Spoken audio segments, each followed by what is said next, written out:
कहानी रहस्यमयी पुस्तकालय। राजू एक साहसी और जिज्ञासु लड़का था। एक दिन उसे गांव के पुराने पुस्तकालय के बारे में पता चला जो सालों से बंद पड़ा था। कहते थे कि वहां अद्भुत किताबें थीं जो भविष्य बता सकती थीं। राजू ने ठान लिया कि वह इस पुस्तकालय का रहस्य जानकर रहेगा। शाम होते ही राजू पुस्तकालय पहुंचा। दरवाजे पर पुरानी जंग लगी ताला लटका हुआ था। जैसे ही उसने ताले को छुआ, दरवाजा खुद ब खुद खुल गया। अंदर दाखिल होते ही एक अजीब सी गंध ने उसका स्वागत किया।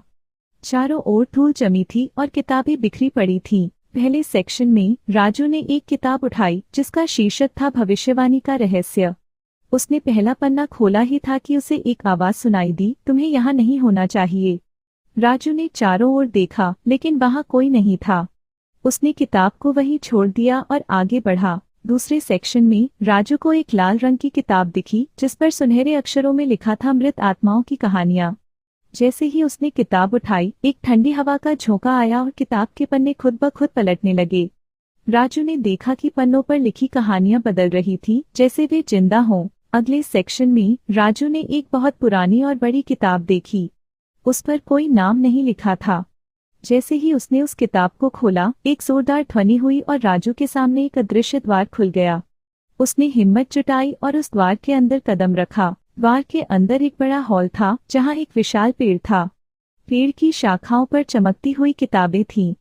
राजू ने एक किताब चुनी जिस पर लिखा था राज की कुंजी। जैसे ही उसने किताब खोली, उसे एक धुंधली छवि दिखाई दी जिसमें उसके गांव का भविष्य लिखा था।